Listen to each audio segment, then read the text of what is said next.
पिछली बार हमने डिस्कस किया था श्रील रूप गोस्वामी के बारे में कि किस प्रकार से रूप गोस्वामी कौन है। उनका जो शाश्वत स्वरूप है वो रूप मंजरी का है। और रूप मंजरी को शिक्षा कौन दे रहे हैं? राधा कृष्ण के जो युगल रूप हैं महाप्रभु। वो कहाँ पर दे रहे हैं वो शिक्षा? दशाश्वमेध घाट पर। शिक्षा का एक हिस्सा हमने कवर कर लिया था जो स्टार्टिंग वाला था, जहाँ से बात चालू हुई थी कि ब्रह्मांड ने भ्रमित कौन भाग्यवान जीव गुरु कृष्ण के प्रसादे पाए भक्ति लता बीज। तो भक्ति लता बीज मिल जाता है, फिर उसको वाटर देना पड़ता है श्रवण और कीर्तन का, और वो वाटर से वो स्प्राउट होता है और धीरे धीरे वो बेल बनती है और बढ़ती जाती है। जब श्रवण कीर्तन बढ़ता जाता है, सेवा बढ़ती जाती है, तो एक समय आता है जब वो इस पूरे भौतिक आवरणों को भेद के भगवान श्री कृष्ण के चरणों तक पहुंच जाती है हमारी सेवा, और उसको हम जो है अटेनमेंट ऑफ भक्ति बोलते हैं। तो भक्ति जो है वो ऊपरी तौर पे देखने में लग सकता है कि भक्ति क्या है। भक्ति तो कुछ सेट ऑफ एक्शंस हैं जो कोई कर रहा है, जैसे सुबह उठ रहा है, ब्रह्म मुहूर्त में एक माला है उसके हाथ में और एक कुछ रिसाइट कर रहा है, लेकिन भक्ति एक्चुअली ये कुछ भी नहीं है। भक्ति इससे बहुत वे बियॉन्ड है। और भक्ति की भी अलग अलग स्टेजेस होती हैं और भक्ति की भी अलग अलग टाइप्स होती हैं। उसमें से भक्ति की जो टाइप जिस पे रूप गोस्वामी ने मेनली फोकस किया, अब इसके आगे के डिस्कशन में जो महाप्रभु उनको सिखा रहे हैं उसको कहते हैं उत्तम भक्ति। उत्तम भक्ति, उत्तम भक्ति, उत्तम भक्ति की डेफिनेशन क्या है? अन्य अभिलाषितम शून्यम ज्ञान कर्म आदि अनावृतम अनुकूल्य कृष्ण अनुशीलनम, इसको कहते हैं उत्तम भक्ति। तो ये अलग अलग फ्रेजेस हैं। सुनने में हमको लगता है हाँ ठीक है, हमको उत्तम भक्ति की डेफिनेशन आ गई, अन्य अभिलाषितम शून्यम, लेकिन अन्य अभिलाषितम शून्यम की बहुत गहरी व्याख्या है जिस पे अभी अपन बहुत विस्तार से नहीं जा सकते। लेकिन अन्य अभिलाषितम शून्यम मतलब कोई भी अन्य अभिलाषा नहीं होनी चाहिए। अभिलाषा मतलब डिज़ायर, अन्य अभिलाषा मतलब डिज़ायर अदर देन भक्ति। भगवान की भक्ति का डिज़ायर होना चाहिए। जो मायावादी होते हैं, जो नॉर्मली लोग होते हैं, वो क्या करते हैं, वो इवन ये कहते हैं कि डिज़ायरलेसनेस होनी चाहिए, लेकिन भक्ति में ऐसा नहीं है। भक्ति में डिज़ायर रहेगा, लेकिन एक ही डिज़ायर रहेगा बस, कोई और डिज़ायर नहीं रहेगा। जब तक और कोई भी डिज़ायर रहेगा तो उसको उत्तम भक्ति की श्रेणी में नहीं रख सकते, वो उत्तम भक्ति नहीं है। तो उत्तम भक्ति कब है? जब अन्य अभिलाषितम शून्यम है। लेकिन उत्तम भक्ति को प्राप्त करने के जो तरीके होते हैं वो तरीके अलग अलग हो सकते हैं। कोई हो सकता है कि उत्तम भक्ति प्राप्त करे लेकिन कई जन्मों के बाद में करे, क्योंकि उसका जो मेथड है वो उतना प्योर नहीं है। तो जो प्योर तरीका है उत्तम भक्ति प्राप्त करने का वो क्या है? ज्ञान कर्म आदि अनावृतम। तो ज्ञान के अनुशीलन से भक्ति नहीं मिल सकती, कर्म के अनुशीलन से नहीं मिल सकती, और आदि का मतलब है कि ध्यान और बाकी विधियों से भी नहीं मिल सकती। तो फिर किस तरीके से भक्ति मिलती है, इसको समझाया फिर रूप गोस्वामी ने। ये बहुत ज़रूरी है समझना, क्योंकि हम सब कहते हैं हम भक्ति कर रहे हैं, लेकिन कर क्या रहे हैं? भक्ति होती क्या है एग्जैक्टली? वही अगर हमसे कोई पूछे तो हम शायद उसको ही ठीक से डिफ़ाइन ना कर पाएँ। तो हम इतने साल से कर क्या रहे हैं? क्या हम सच में भक्ति कर रहे हैं? हमको अगर इंट्रोस्पेक्ट करना हो, अपने आप को चेक करना हो कि हम सही भक्ति कर रहे हैं या नहीं, तो वो कैसे करेंगे? तो उसका एक मॉडल टेम्पलेट होना चाहिए। जैसे कि कोई भी मरीज की रिपोर्ट आती है तो उसको एक रेफरेंस वैल्यू से चेक किया जाता है कि हीमोग्लोबिन बच्चे का 14 होना चाहिए, अगर वो 8 है तो कम है, और अगर वो 16 है तो ज़्यादा है। लेकिन वो रेफरेंस वैल्यू कहाँ से आई है? वो रेफरेंस वैल्यू एक अथॉरिटी से आई है। ऐसे ही हमारी अथॉरिटी कौन है? हम सब रूपानुगा हैं। तो रूप गोस्वामी की अथॉरिटी ने क्या बोला कि उत्तम भक्ति की डेफिनेशन क्या है? कि कर्म से, ज्ञान से वो दूर होना चाहिए। तो होना क्या चाहिए फिर उसके साथ में? तो कृष्ण अनुशीलनम क्या होना चाहिए? कृष्ण अनुशीलनम। अब ये शब्द जो अनुशीलनम है, इस पे तो वॉल्यूम्स ऑफ पेजेस लिखे गए। विश्वनाथ चक्रवर्ती ठाकुर पाद ने अनुशीलनम शब्द को समझाने के लिए, और भक्ति विनोद ठाकुर महाराज ने अनुशीलनम शब्द को समझाने के लिए किताबें लिखी हुई हैं, केवल एक शब्द को समझाने के लिए अनुशीलनम क्या होता है। और इसको समझना बहुत ज़रूरी है, क्योंकि अनुशीलनम का अर्थ क्या हुआ? अनुशीलनम का अर्थ हुआ कि ऐसा करना जिससे भगवान श्री कृष्ण प्रसन्न हो। और जो भगवान के लिए फेवरेबल हो।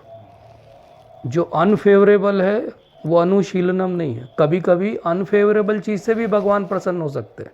जैसे भगवान हिरण्यकशिपु से लड़ने में भी प्रसन्न हो सकते हैं, चाणूरमुष्टिक से लड़ने में भी उनकी एक इच्छा थी वीर रस की, उसकी पूर्ति हो सकती है, लेकिन वो सही में अनुशीलनम नहीं है। और कभी कभी ऐसा हो सकता है कि यशोदा माता से भगवान क्रोधित हो जाते हैं, उनके कारण रोने लगते हैं, लेकिन फिर भी वो फेवरेबल है।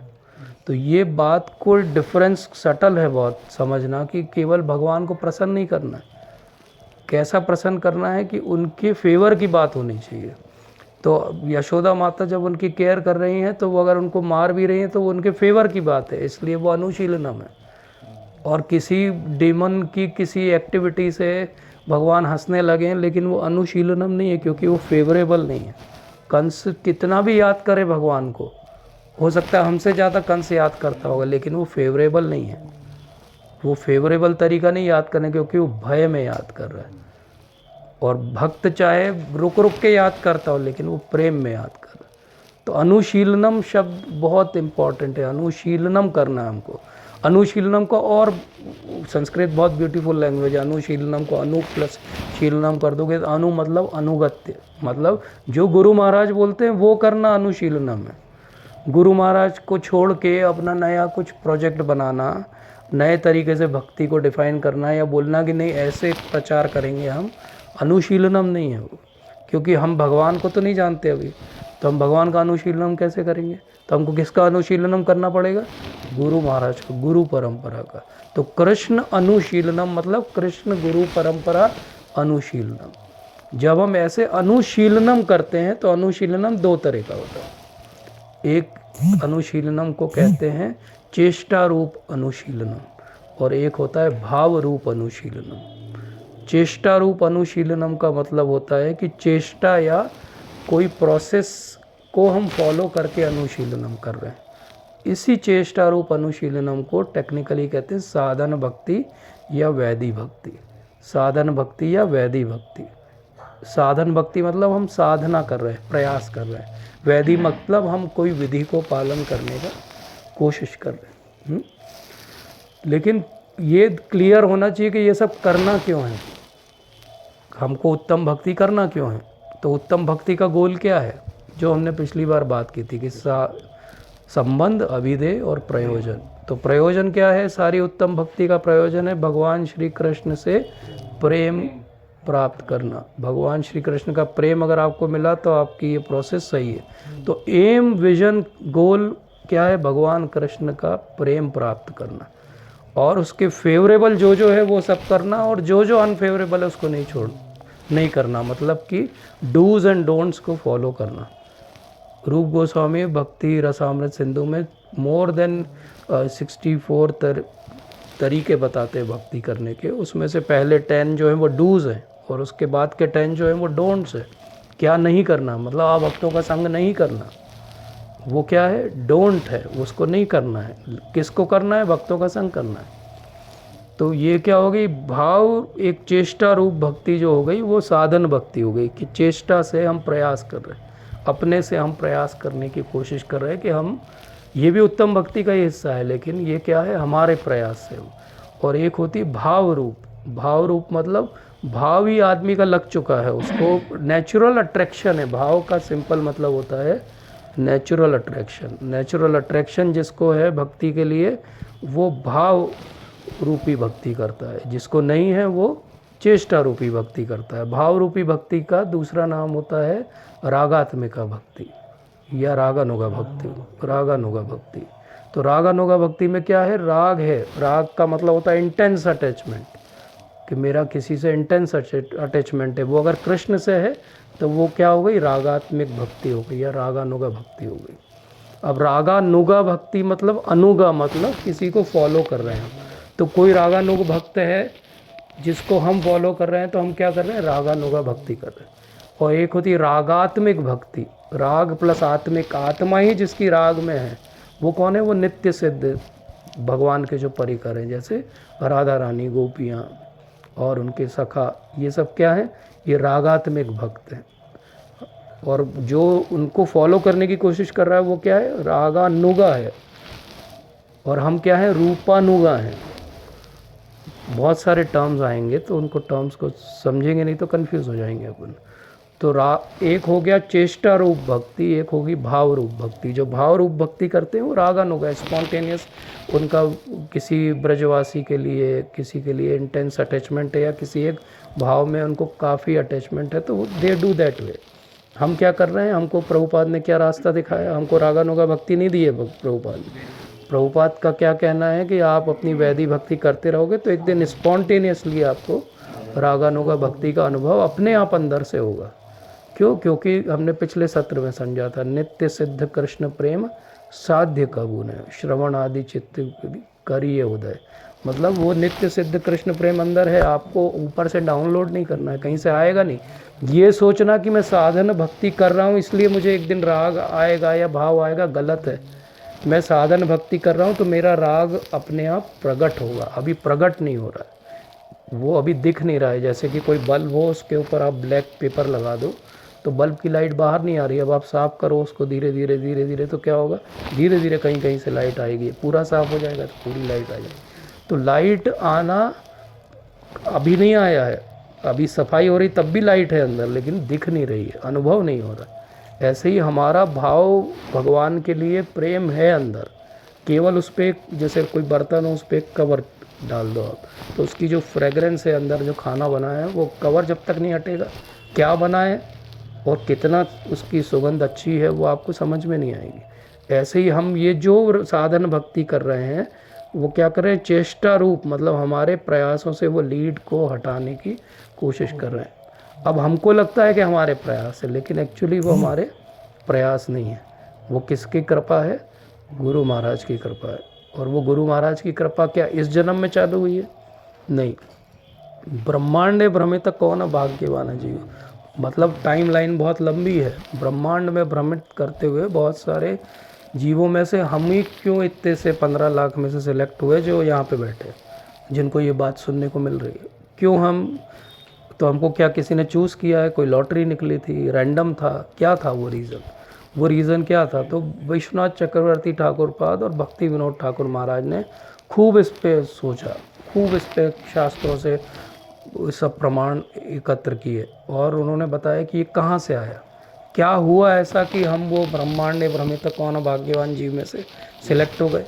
वो क्या चीज़ थी हमारे अंदर? तो उसको उन्होंने कहा सुकृति। तो उसको कहा सुकृति। ये पुण्य नहीं है, पुण्य अलग चीज़ होती है, पुण्य और पाप का लेखा जोखा अलग है। सुकृति इन दोनों अकाउंट्स में नहीं आती, सुकृति तीसरी चीज़ है। सुकृति क्या है? सुकृति इतनी सिंपल चीज़ हो सकती है कि पिछले जन्म में हमको कोई शुद्ध भक्त ऐसे क्रॉस हो गया बस, या उसको हमने एक गिलास पानी दे दिया होगा, या उसने कहीं रास्ता पूछा होगा तो हम उनको छोड़ आए होंगे या बता दिया होगा। Sukriti can be very simple thing. और वो क्यों गुरु महाराज घूमते हैं दुनिया में? वो केवल इसलिए घूमते हैं कि वो जहाँ जहाँ जाएंगे लोगों को अवसर मिलेगा उनकी सेवा करने का, तो सुकृति जागेगी। वो सुकृति जो बनेगी तो जिनकी अभी बन जाएगी अच्छी, वो ठीक है अभी हो जाएंगे, नहीं तो अगले जन्म में होंगे। तो वो फ्लाइट में भी जा रहे हैं तो वो जो एयर होस्टेस उनको पानी ला के दे रही है उसकी सुकृति बन रही है, वो अगले जन्म में या हो सकता है इसी जन्म में। जैसा मैंने एक बार प्रभुपाद के उसमें वो स्टोरी सुनाई थी मुरमुरे वाली, सुनी है ना, वो सबको मालूम है ना वो स्टोरी। प्रभुपाद जा रहे थे एक बार फ्लाइट में अपने सर्वेंट के साथ में, और प्रभुपाद तो फ्लाइट में कुछ लेते नहीं थे, तो वो एयर होस्टेस सबको खाना बांट रही थी। तो उसने देखा कि ये 2 लोग बैठे हैं अलग से दिखने वाले, इन्होंने कुछ लिया नहीं है। तो वो सर्वेंट उनका उनके साथ में लेके चलता था जो भी प्रभुपाद को लेना रहता था। तो उस समय वो मुरमुरे दिए थे टेंपल वालों ने, तो वो प्लेट में उनको सजा के प्रभुपाद को दिया कि आप लीजिए। इतने में वो गुजर रही थी तो वो उसने पूछा कि क्या चाहिए, आप लोगों ने कुछ लिया नहीं। तो प्रभुपाद ने बोला इफ़ यू हैव जूस और water you can give me, तो वो लेकर आई। तो ये क्या हुआ, एक प्रभुपाद से इंटरेक्शन हुआ, एक उसकी सेवा की भावना जागी, वो एक गिलास पानी या जूस लेकर आई। प्रभुपाद तब तक उसमें से ले रहे थे। अब वो तो फॉरेनर थी, उसको कोई एटिकेट नहीं था, उसको नई चीज़ दिखी, मुरमुरे क्या होता है, खाया नहीं कभी हमने। तो वो एक मुट्ठी मुरमुरे उसने ले लिए। किसका महाप्रसाद ले लिया? प्रभुपाद का महा ले लिया उसने। अब ले लिया, बात ख़त्म हो गई। बहुत समय के बाद वो जो सर्वेंट थे प्रभुपाद के, वो किसी रूम ऐसे गृहस्थ प्रोग्राम में इस स्टोरी को सुना रहे थे। तो वहाँ पे वो माता जी थी, उन्होंने हाथ ऊपर किया कि डू यू नो ये आप किसकी स्टोरी सुना रहे हैं? बोले वो मैं हूँ। उसके बाद वो भक्त बन गई, प्रभुपाद की बुक्स पढ़ी उन्होंने। She is a initiated disciple now. और कोई महाराज से उन्होंने दीक्षा ली। तो इतनी सी बात थी, वो एक मुट्ठी मुरमुरे, लेकिन उनकी लाइफ बदल दी। ऐसे बहुत सारे हैं जिनको प्रभुपाद की एक बुक मिली और किसी भक्त का संग भी नहीं मिला। तो ये क्या है? इसको कहते हैं सुकृति। तो सुकृति से क्या मिलता है? हमको बहुत बार लगता है ना कि श्रद्धा कहाँ से आती है। सुकृति से श्रद्धा आती है। विश्वनाथ चक्रवर्ती ठाकुर पाद कहते हैं श्रद्धा हमारे अंदर से नहीं आ रही है। आधो श्रद्धा, साधु संग, भजन क्रिया, अनर्थ निवृत्ति। तो ये इसकी जो शुरुआत है आधो श्रद्धा, इनिशियल फेथ, वो हमारा नहीं है। फेथ हमारा कोई एंडेवर नहीं है, उसमें हमारे कोई प्रयास नहीं है। आधो श्रद्धा भी हमारी नहीं है। आधो श्रद्धा आई है वो सुकृति से, जो हमने उसको टेक्निकली कहते हैं महत सेवा। महत सेवा, महत सेवा मतलब हमने किसी महान भक्त की एक छोटी मोटी सेवा कर दी, कभी इंटरेक्ट कर दिया। कभी कभी हो सकता है कि हमको पता ही नहीं कि वो सामने वाला भक्त है। हो सकता है वो अपने प्रोफेशनल रोल में हो और हम उससे मिलने गए और ऐसे ही हमारी बात हुई, और वो उस प्रोफेशनल रोल में बिकॉज यू इंटरेक्टेड, तो वो महत सेवा हो गई। महत सेवा आपने इनडायरेक्टली भी कर दी कभी। लोग ऐसे करते ना, कंबल बांट दिए, कुछ भी हो सकता है उसमें से कोई शुद्ध भक्त को मिल गए, हो गया आपकी सेवा। तो महत सेवा, इसलिए गृहस्थों को सेवा करनी चाहिए, गृहस्थों को दान देना चाहिए, गृहस्थों को ज़रूरी है ये सब करना। ऐसा नहीं सोचना चाहिए कि अब हम डिवोटी बन गए तो हम दान नहीं देंगे, हेल्प नहीं करेंगे किसी की, क्योंकि हम नहीं जानते हैं किसकी हेल्प हम कब कर देंगे और उससे क्या सुकृति हमारी अगली जागेगी। तो साधु संग बहुत इम्पोर्टेंट है। साधु संग, अब ये टेक्निकली एक सर्कल बन गया। आपने साधु की सेवा की अनजाने में, और उससे आपकी आदो श्रद्धा जागी। उस श्रद्धा से आपको फिर से क्या मिला? फिर से साधुओं का संग मिला। पर इस बार साधु का संग क्या है? वो अनकॉन्शियस साधुओं का संग था। मतलब आप अनकॉन्शियस थे, वो तो कॉन्शियस थे। अब आप कॉन्शियसली साधुओं का संग करें। अब साधुओं का संग करोगे, भक्तों का संग करोगे तो क्या बोलेंगे वो? नाम जप करो, भजन करो। आपको नवदा भक्ति का कोई एक अंग सिखाएंगे, या हो सकता है नवदा भक्ति के मल्टीपल अंग सिखाएं। तो ये क्या हो गया? अब आप भजन क्रिया कर रहे हैं। भजन क्रिया से क्या होगा? क्यों करना है भजन क्रिया?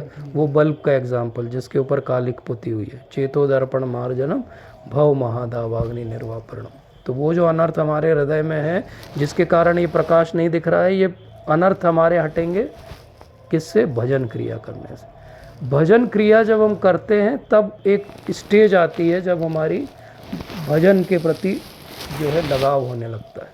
लेकिन अभी भी हम किस में हैं? 3 गुणों के अंदर। अभी भी हम फंक्शन 3 गुणों के अंदर ही कर रहे हैं। लेकिन 3 गुणों में से धीरे धीरे हमारे 2 गुण छूटने लगते हैं। 2 गुणों का असर कम होने लगता है, रजोगुण का और तमोगुण।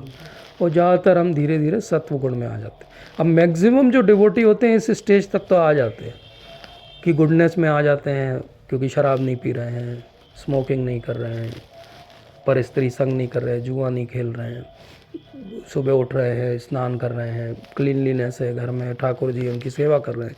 तो ये सब क्या हो गया? अपने आप सत्व गुण में आ गए।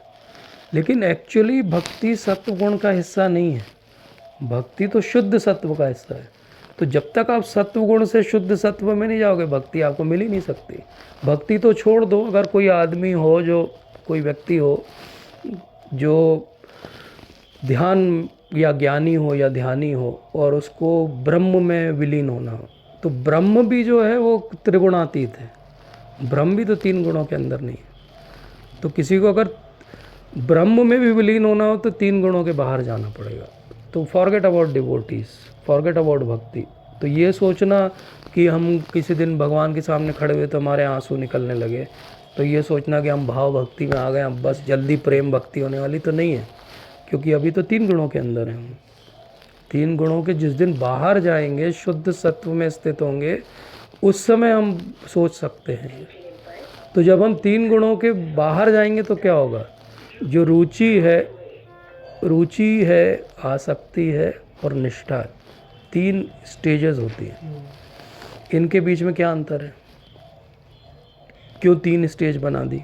एक ही स्टेज में क्यों नहीं समझा दिया कि ठीक है भजन क्रिया करते करते अनर्थ निवृत्ति होगी और आपका नाम में रुचि हो जाएगी। तो रुचि में, आसक्ति में, निष्ठा में, ये तीनों में क्या अंतर है, क्या डिफरेंस है? तीनों टर्म सुने हैं ना हमने। तो क्या होता है रुचि, क्या होता है? आप कहो कि आपको नाम में बहुत रुचि है, तो रुचि क्या होती है? हम अपने सेटिस्फेक्शन के लिए करते हैं। हम अपने सेटिस्फेक्शन के लिए करते हैं। ओके। और निष्ठा क्या होती है? हम करने ही लगते हैं, कंटिन्यूएशन में करने लगते हैं। और आसक्ति? आसक्ति मतलब उसको छोड़ नहीं पाते हैं। आसक्ति में मोह बोल सकते हैं। पहले क्या आना चाहिए? पहले सबसे पहले जो है वो रुचि, फिर आप सबसे पहले तो पहले श्रद्धा निष्ठा है। वो तो आ गई, वो सब आ गई है। उसके बाद की बात कर रहे हैं। अनर्थ निवृत्ति के बाद की 3 स्टेज क्या होनी चाहिए टेक्निकली? पहली स्टेज क्या आनी चाहिए? पहली स्टेज निष्ठा है। नाम में जब तक निष्ठा नहीं है, निष्ठा को कैसे समझें? निष्ठा को कहते हैं कर्तव्य बुद्धि। टेक्निकली कर्तव्य बुद्धि मतलब मेरी ये बुद्धि में फिट हो गया है कि ये मेरा कर्तव्य है, इसको मुझे करना है। ड्यूटी बाउंडनेस इंग्लिश में कहेंगे इसको। आप ड्यूटी बाउंड होके वो कर्म कर रहे हो। मतलब आपको किसी ने बोल दिया 16 माला करना है, तो ड्यूटी बाउंड होके 16 माला कर रहे हो, 16 माला कर रहे हो। चाहे हमको उसमें कोई भी, एक्चुअली हम कर रहे हैं, हमको तो बोझ लगता है, गधे टाइप लगता है करना, लेकिन हम रोज़ कर रहे हैं। क्यों? क्योंकि गुरु महाराज से प्रॉमिस कर दिया है, भगवान को बोल दिया है कि करेंगे, तो धक्का मार के कर रहे हैं। ये जो धक्का मार के करना है, ये भी अच्छी स्टेज है, क्योंकि कम से कम कर तो रहे हैं। बहुत सारे लोग इस स्टेज पे छोड़ देते हैं। मैक्सिमम लोग जिस स्टेज पे छोड़ते हैं वो अनर्थ निवृत्ति और निष्ठा के बीच की स्टेज पे छोड़ के चले जाते हैं, क्योंकि उनको कोई टेस्ट नहीं आ रहा है। सबसे कॉमन क्वेश्चन है, सबसे पूछा जाता है, जो आता है उससे यही अमोघलीला प्रभु जी बताइए, महावन प्रभु जी बताइए, हम नाम जप कर रहे हैं, कोई टेस्ट नहीं आ रहा। तो उसको कैसे समझना चाहिए? करोड़ों जन्मों में नाम जप नहीं किया है, अब हमको टेस्ट चाहिए 2 साल में, 4 साल में। करोड़ों साल से कोई बीमारी हो स्किन की, और हम बोलें कि 4 दिन हमने दवाई लगाई, क्यों आशुतोष? ठीक हो जानी चाहिए, नहीं होती है ठीक, नहीं होगी ठीक, टाइम लगेगा, दवाई बदलने की ज़रूरत भी पड़ेगी। ठीक है। तो निष्ठा जो है, निष्ठा क्या है? निष्ठा स्टेडीनेस है कि ठीक कुछ भी हो जाए मैं कर्तव्य समझ के इसको कर रहा हूँ, इसको कहते हैं कर्तव्य बुद्धि। मुझे टेस्ट नहीं आ रहा तो भी मैं कर रहा हूँ। मैक्सिमम लोग यहीं स्टक है। मैक्सिमम इस्कॉन का क्राउड निष्ठा पे आके ट्रैफिक जैम है। ढूंढने जाओगे तो सबसे ज़्यादा लोग निष्ठावान है, क्योंकि प्रभुपाद पे फेथ है, लेकिन बेसिकली उसके आगे रुचि और आसक्ति पे नहीं आ पा रहे। रुचि और आसक्ति में क्या अंतर होता है, इसको भी समझना चाहिए, क्योंकि हम जब स्टेजेस को समझते ही नहीं तो हम कैसे समझेंगे कि हमको करना क्या है। तो निष्ठा के आगे है रुचि। रुचि क्या होता है? रुचि में हमको थोड़ा टेस्ट आने लगा, लेकिन किस चीज़ में टेस्ट आने लगा, या किस चीज़ पे हमारा अट्रैक्शन हो गया? हमारा अट्रैक्शन प्रोसेस पे हो गया। अब ये रुचि कहाँ से आती है? ये रुचि जब भगवान हमारी निष्ठा देखते हैं तो वो रुचि देते हैं। हमारी रुचि इज़ प्रोपोर्शनेट टू हमारी निष्ठा।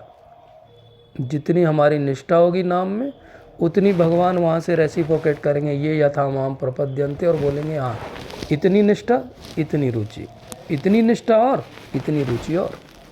लेकिन अभी रुचि हमारी काहे में है? हमको डांस करना अच्छा लग रहा है, हमको कीर्तन सुनना अच्छा लग रहा है। हमारी रुचि भगवान में नहीं है। अभी हमारी रुचि भगवान में नहीं, अभी प्रोसेस में। अरे डांस करना अच्छा लगता है, म्यूज़िक सुनना अच्छा लगता है, भक्तों का संग अच्छा लगता है, बट एक्चुअली भगवान से अट्रैक्शन नहीं है स्पॉन्टेनियस कि सामने दिख जाए तो बिल्कुल भाव आने। जब ये होता है तब उसको बोलते हैं आसक्ति। ये होती है आसक्ति। आसक्ति होती है कि now you are attracted, unhinderedly attracted to Krishna. If you take his name also, you will have some emotion somewhere. That is asakti. But still in asakti, you are in 3 gunas. Process आसान नहीं. आसक्ति के समय तक भी आपकी अनर्थ निवृत्ति पूरी नहीं हुई है, और इसलिए आप अभी 3 गुणों में हो. लेकिन अच्छा क्या है, निष्ठा, रुचि, आसक्ति में आप सत्व गुण में हो. उसके नीचे तो बाकी गुण भी असर कर रहे हैं आप. तो अगर हमें सुबह उठने में आलस आए, मतलब हम अभी निष्ठा के स्तर पे फिक्स नहीं है. जिस दिन स्पॉन्टेनियसली बिना अलार्म के सुबह नींद खुले और खुलते लगे, अरे वाह कितना अच्छा है, अब तो मैं नाम जप करूँगा, वो निष्ठा है, वो रुचि है की शुरुआत है. और आसक्ति मतलब जिस दिन स्ट्रॉन्ग अट्रैक्शन हो जाए भगवान के लिए, वो आसक्ति है. जिस दिन ऐसा हो जाता है, अब भगवान का खेल चालू होता है. इसके बाद अब भगवान खेलेंगे. अब भगवान कैसे खेलते हैं? भगवान आपको इस सत्व गुण से उठा के शुद्ध सत्व में ले जाएंगे. और अब भगवान, जैसे हम यहाँ 3 गुणों में थे, उधर भी 3 चीज़ें हैं जो अब हम पे काम करेंगी. उसको कहते हैं संवित, संधिनी और आह्लादिनी. ये नाम हमने सुने, प्रभुपाद बोलते हैं. तो संवित, संधिनी और आह्लादिनी, इनको कैसे समझेंगे? संवित, वित्त का मतलब होता है जानना. संधिनी, संधिनी का मतलब होता है जोड़ना. और आह्लादिनी का मतलब होता है ब्लिस. ये क्या है? ये हम कहते हैं ना, हमारी आत्मा सच्चित आनंद स्वरूप है. तो यही सत्य, चित और आनंद जब इस 3 गुणों के परे चले जाते हैं हम, तो ये सच्चित और आनंद क्या बन जाते हैं? संवित, संधिनी और आह्लादिनी. सत्य, चित्त और आनंद लिखिए, उसके आगे एरो लगाइए. एक एरो सत्य के आगे, एक चित्त के आगे. इनको संवित शक्ति के रूप में देखते हैं. शक्ति, ये भगवान की तीनों स्वरूप शक्तियाँ हैं. टेक्निकली इनको कहते हैं स्वरूप शक्ति. भगवान की 3 स्वरूप शक्तियाँ, संवित, संधिनी और आह्लादिनी. संधिनी जो शक्ति है, उस मतलब हाँ जोड़ना. संधिनी शक्ति रिप्रेजेंट होती है बलराम जी से. बलराम जी उसके अधिष्ठाता हैं. और संवित शक्ति जो है वो भगवान श्री कृष्ण है. और आह्लादिनी शक्ति जो है वो राधा रानी. इसलिए ब्लिस कहाँ से आएगा? आनंद कहाँ से आएगा? जो यहाँ आनंद है वो वहाँ क्या है? आह्लाद है. प्रहलाद के भाई थे आह्लाद, वो आह्लाद है. तो वो आह्लाद कहाँ से आएगा? वो ये आनंद आह्लाद है. वो जो सत्य मतलब हमेशा इटर्नली एग्जिस्ट करना, और चित्त मतलब नॉलेज. तो ये तीनों का कनेक्शन हो गया. अब इस कनेक्शन से क्या होगा? जब हम निष्ठा, रुचि, आसक्ति, इसके बियॉन्ड शुद्ध सत्व में चले जाएंगे, तो शुद्ध सत्व में जब हमारा भगवान के प्रति जो भाव है वो प्रगाढ़ हो जाएगा, उसको कहते हैं रति. अब ये रति शब्द मैंने पिछले सेशन में बताया था. अब हम आए वहाँ पे पिछले वाले कनेक्शन पे. ये रति क्या है? ये रति ही हमारा प्रगाढ़ जो रति है, उसी को कहते हैं भाव. तो भाव भक्ति क्या है? कोई पूछे आपसे तो क्या है? ये जो आधो श्रद्धा से स्टोरी चालू हुई थी, जब आसक्ति के परे चली जाती है, प्रगाढ़ भगवान के प्रति रति हो जाती है, उसको कहते हैं भाव भक्ति. अब फिर भाव भक्ति के भी 9 टाइप होते हैं, वो अपन नहीं बात करेंगे, नहीं तो आज कंफ्यूजिंग हो जाएगा. अभी मैं एक ओवरऑल फ्रेमवर्क बस दे रहा हूँ. तो ये जो भाव भक्ति है, ये भाव भक्ति जब और बढ़ती है तो फिर आता है प्रेम. तो भाव और प्रेम में भी कुछ अंतर होना चाहिए, जैसे रुचि और आसक्ति. तो भाव और प्रेम में क्या अंतर है?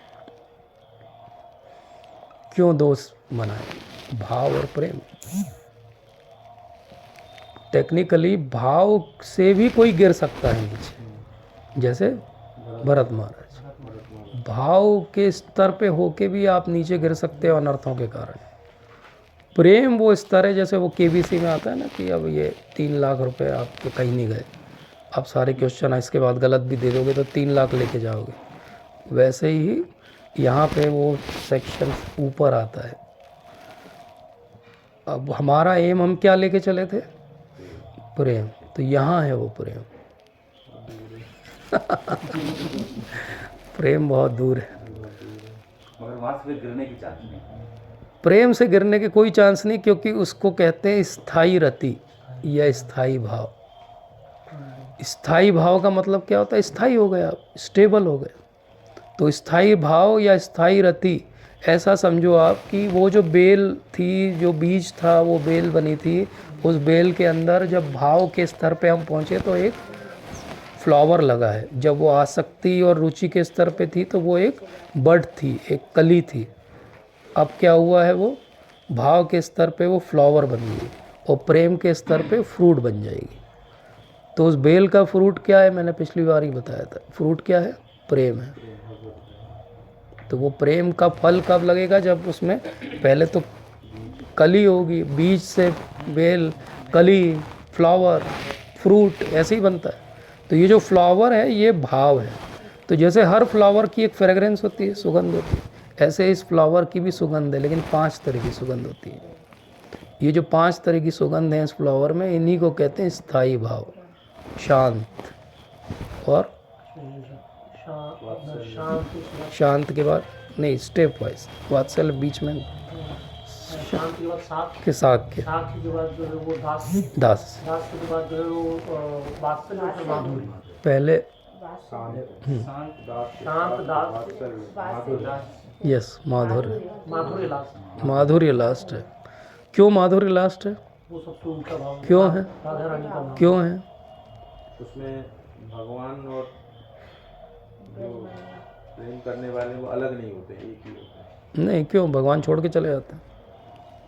परकीय भाव। माधुर्य का भाव तो वो इसलिए क्योंकि उसमें सारे हैं। यस, Already वेरी उसमें गुड। सारे भाव हैं। क्योंकि उसमें बाकी चारों भाव है। जो माधुर्य के भाव में सेवा करता है वो दास के रूप में भी करता है। राधा रानी दास के रूप में भी कभी पैरों की सेवा कर देती है भगवान की, कभी वो वात्सल्य के भाव में उनको प्रोटेक्शन के मूड में भी आ जाती हैं। जैसे जब वो महाप्रभु, चैतन्य महाप्रभु के रूप में आते हैं तो वो उनको पता है कि ये भाव में जाएंगे तो गिरेंगे तो चोट लगेगी, तो वो कवर कर लेते हैं, इसलिए वो गोल्डन कम्प्लेक्शन हो जाते हैं। शांत साख्य दास है ना, या शांत दास से साख्य? दास से शांत साख्य, दास दास से साख्य।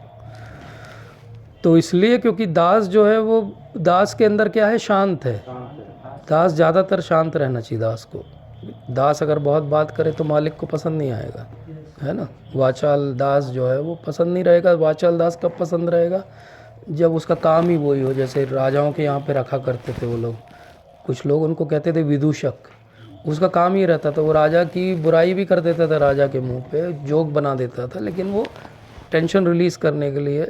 पर वो एक लिमिट थी, उस लिमिट को जब वो क्रॉस करता था तो वो सीधे गर्दन कटती थी उसकी। बीच का कोई स्कोप नहीं था। या तो आपको सोने की मुद्रा मिलेगी या गर्दन कटेगी। आपका जोक पसंद आ गया राजा को तो ठीक है। तो इसलिए दास को अपनी लिमिट में रहना पड़ता है। लेकिन माधुर्य तो क्रोधित भी हो सकता है। शाखा तो वो कंधे पे भी बैठ सकता है। तो अपन ने पिछली बार डिस्कस किया था कि क्या अंतर है ब्रज के अंदर और बाहर। ब्रज के अंदर जो भाव है वो स्थायी भाव, स्थायी है।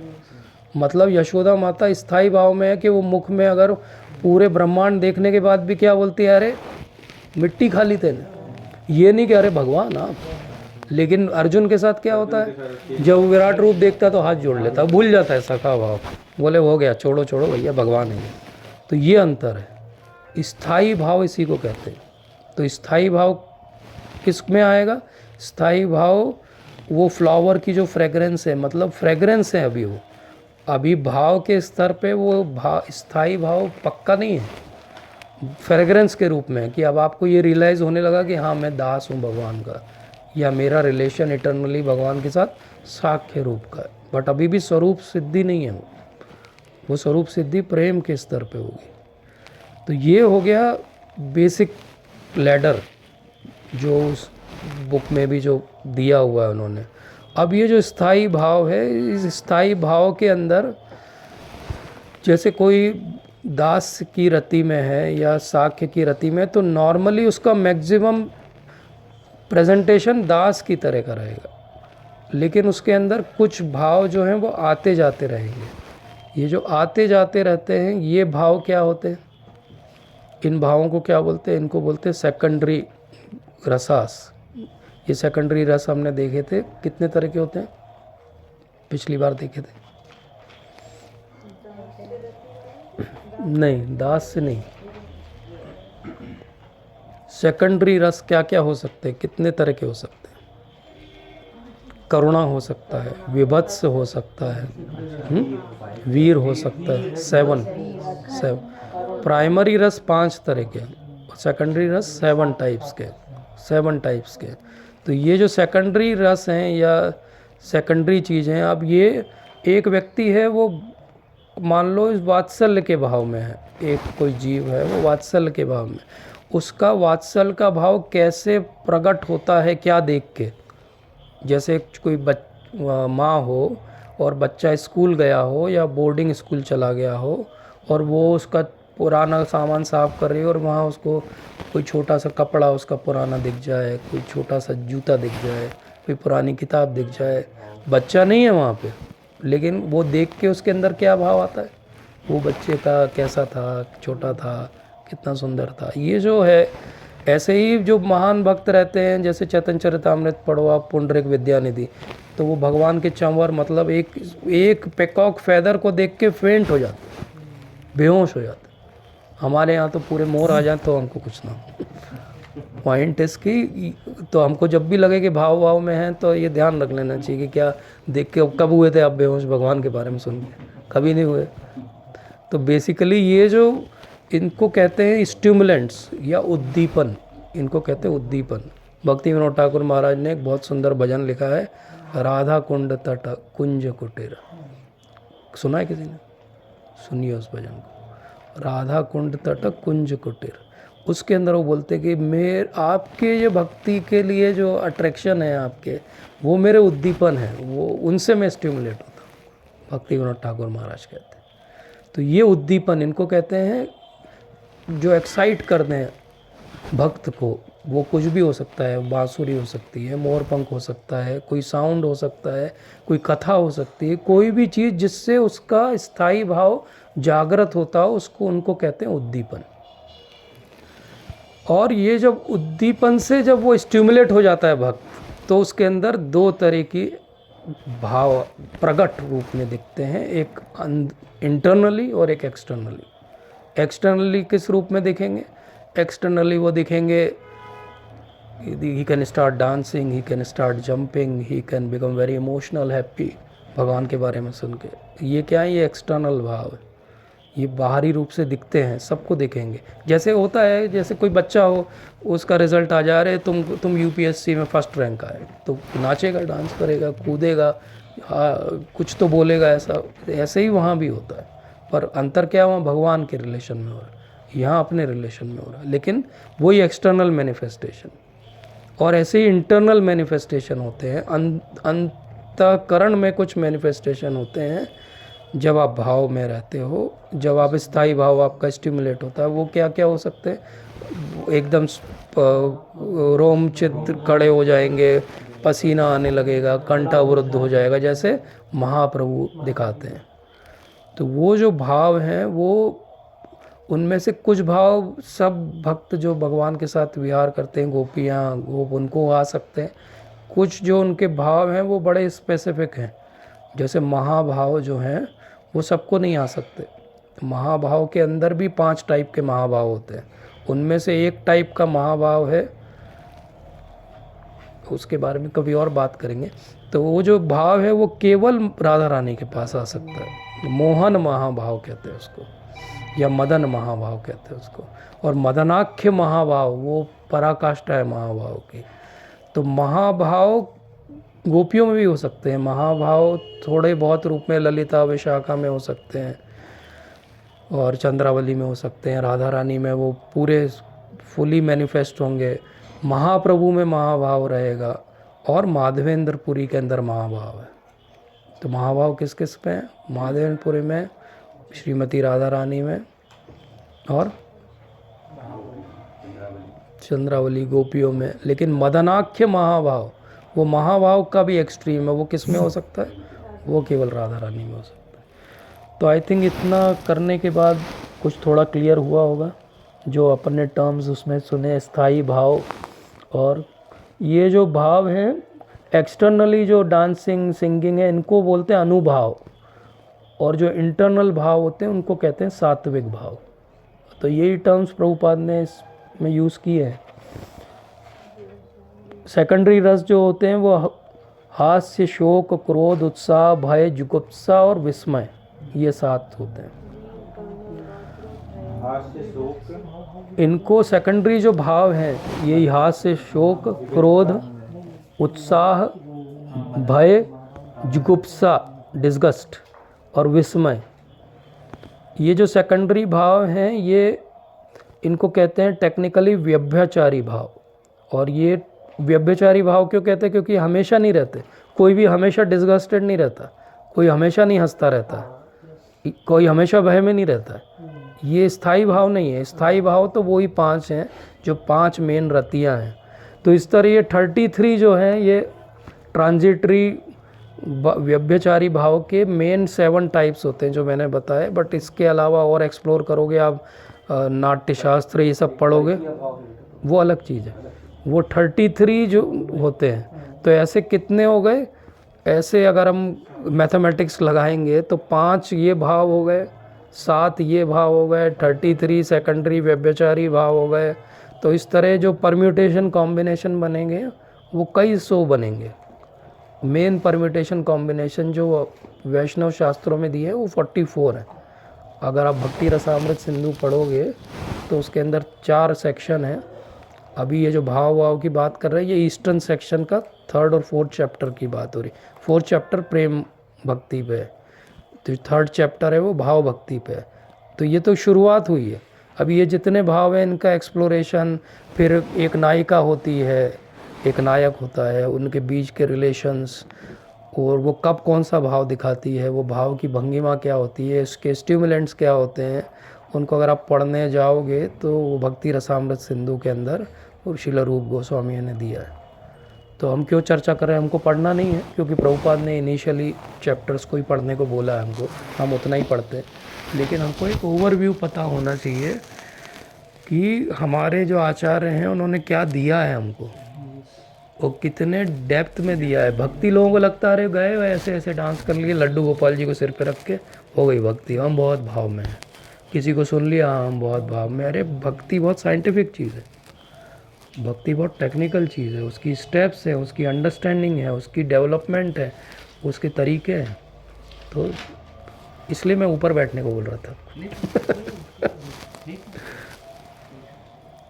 ठीक है, तो this is just an overview.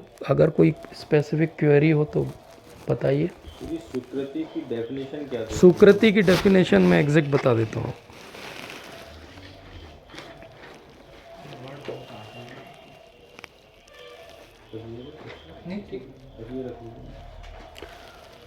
Prabhupada बोलते हैं, ये डेफिनेशन पहले अपन लिखें कि श्रद्धा क्या होता है। श्रद्धा की डेफिनेशन प्रभुपाद बोलते हैं किसी अलौकिक वस्तु में अटूट विश्वास। किसी अलौकिक वस्तु में अटूट विश्वास को प्रभुपाद कहते हैं श्रद्धा। श्रद्धा को समझना बहुत ज़रूरी, क्योंकि श्रद्धा से ही, श्रद्धा आती कहाँ से है? श्रद्धा आती है 4 चीज़ों से, हीयरिंग से, ऑब्जर्वेशन से, लर्निंग से, और उस लर्निंग को अप्लाई करने से। एप्लीकेशन, हीयरिंग सुनने से, देखने से, सीखने से, और उसको जीवन में अप्लाई करने से।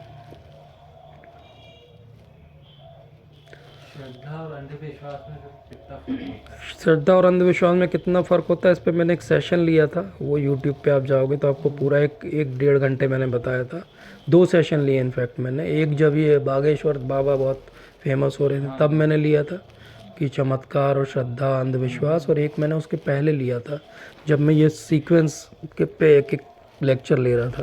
तो उसको आप सुनेंगे तो उसमें बहुत विस्तार से मैंने बताया, बट ओवरऑल अगर हम देखें, प्रभुपाद ने इसीलिए बहुत ब्यूटीफुल डेफिनेशन दी, किसी अलौकिक वस्तु में अटूट विश्वास। अलौकिक वस्तु किसी शास्त्र में दी होनी चाहिए। अगर शास्त्र में नहीं दी हुई है और आप उस पर विश्वास करते हो, कोई बाबा जी हैं, तो वो अंधविश्वास। लेकिन अगर शास्त्र में दी हुई है, गुरु शिष्य परंपरा में दी हुई है कि हाँ भगवान का ऐसा लोक है, तो वो अंधविश्वास नहीं है, क्योंकि शास्त्र में दिया हुआ। पॉइंट यही है, शास्त्र पे अगर विश्वास नहीं है तो ये आगे की कोई सीक्वेंस नहीं बढ़ने वाली, क्योंकि श्रद्धा का मतलब है दो चीज़ों पे श्रद्धा, शास्त्रों पे श्रद्धा और गुरु पे श्रद्धा। अगर इसमें से एक भी चीज़ मिसिंग है, जैसे बहुत सारे लोग हैं, बहुत पढ़ते हैं, बहुत स्कॉलर हैं, लेकिन गुरु नहीं है उनके पास। बहुत सारे लोग हैं जो गुरु है, बस गुरुगिरी है, लेकिन पढ़ना कुछ नहीं है, ना समझना है, ना गुरु पढ़ा रहा है, बस गुरु धारण किया हुआ, तो भी कुछ नहीं होगा। ये कॉम्बिनेशन दोनों चीज़ का बहुत ज़रूरी है। अगर ये दोनों चीज़ का कॉम्बिनेशन नहीं है तो बड़ा डिफ़िकल्ट है चीज़ों को करना। ठीक है,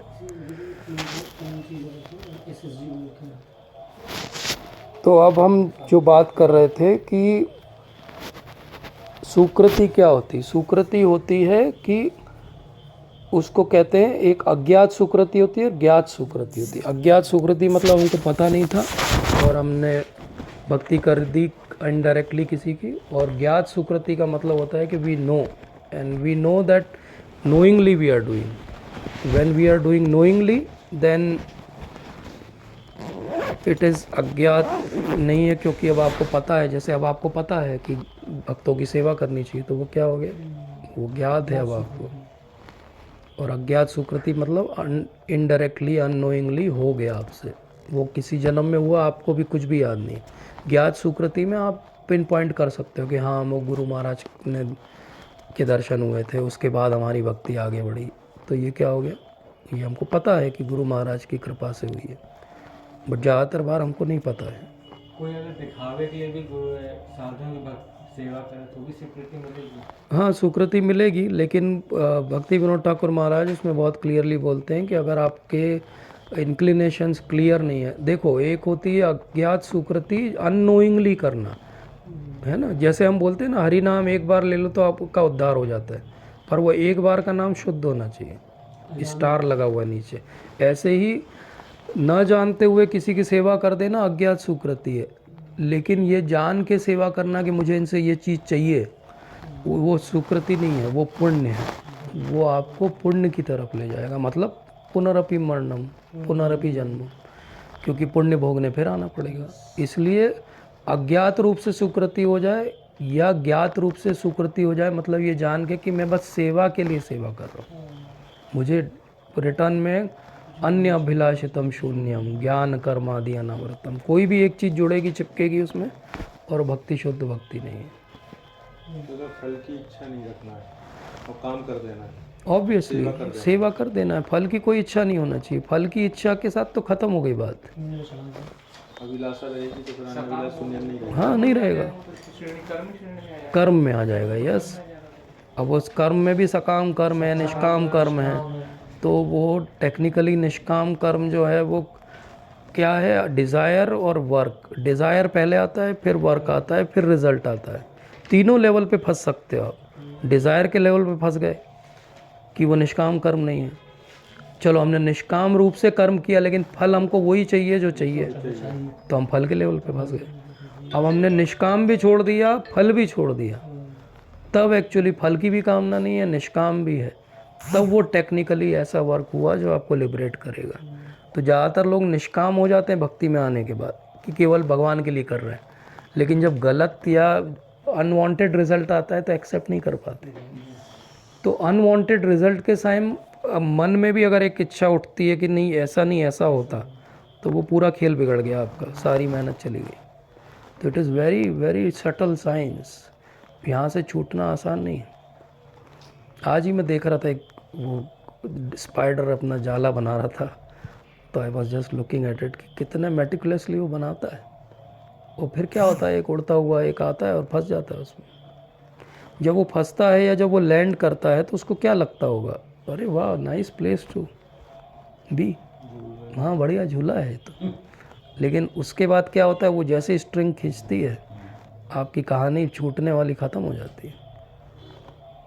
तो जैसे ही हम आए एग्जिस्टेंस में और जैसे ही हमने माया की तरफ मुख किया, तो चैतन्य चरितामृत में लिखा कि झपटिया धरी, पकड़ के झपट के धर लिया, वो धरे हुए अभी तक। तो माया खराब नहीं है, माया भी भगवान की सेविका है, लेकिन हम माया से छूटने वाला प्रोसेस ही नहीं कर पाते सिंसियरली। हर बार या तो डिज़ायर के लेवल पे, एक्शन के लेवल पे या रिजल्ट के लेवल पे कोई एक जगह चूक हो जाती है, तो फंस जाते हैं। और ये चूक तो हर बार होगी, इन्यूमरेबल डिज़ायर्स हैं, कैसे होगा?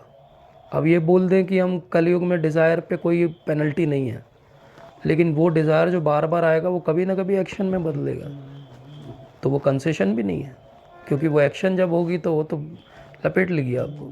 तो आप क्या करें? इसीलिए भक्ति करना है, क्योंकि वो जो एक्चुअली कूट है, बीज है, वो अप्रारब्ध है। ये तीन चीज़ें हैं जो किसी तरह से नहीं छूटती, कूट, बीज और अप्रारब्ध। ये तो उसको बोलते हैं दग्ध बीज न्याय। बीज को अगर आप रोस्ट कर लो तो फिर नहीं उगेगा वो, कितना ही पानी देते रहो उसको, क्योंकि रोस्ट हो गया वो। भक्ति उस बीज को रोस्ट कर देती है, कर्म के बीज को। तो वो जो हमारे अंदर की ग्रंथि है वो कट गई, छिंदंती सर्वशस्त्राणी, भगवान कहते हैं, काट दिए वो केवल भक्ति से कट सकती है। इसलिए भक्ति सिंसियरली करना और भक्ति की डेफिनेशन समझना। सोचिए ना आप, श्रील रूप गोस्वामी ने कितना समय दिया होगा, विश्वनाथ चक्रवर्ती ठाकुर पाद, फिर उसके बाद भक्ति विनोद ठाकुर महाराज, फिर उसके बाद श्रील प्रभुपाद, तब ये पुस्तक अपने हाथ में आई। डिजिटल होते होते, इजी करते करते यहाँ तक पहुँची। और वो इजी फॉर्मेट में भी वो आखिरी के 3 पेज जो हैं वो बियॉन्ड है समझना, बियॉन्ड है समझना कि उद्दीपन क्या होता है, स्थायी भाव क्या होता है, अवलंबन क्या होता है, अनुभाव क्या होता है, भाव क्या होता है, संचारी भाव क्या होता है ना? तो आई थिंक थोड़ा बहुत कुछ क्लियर हुआ होगा। ठीक।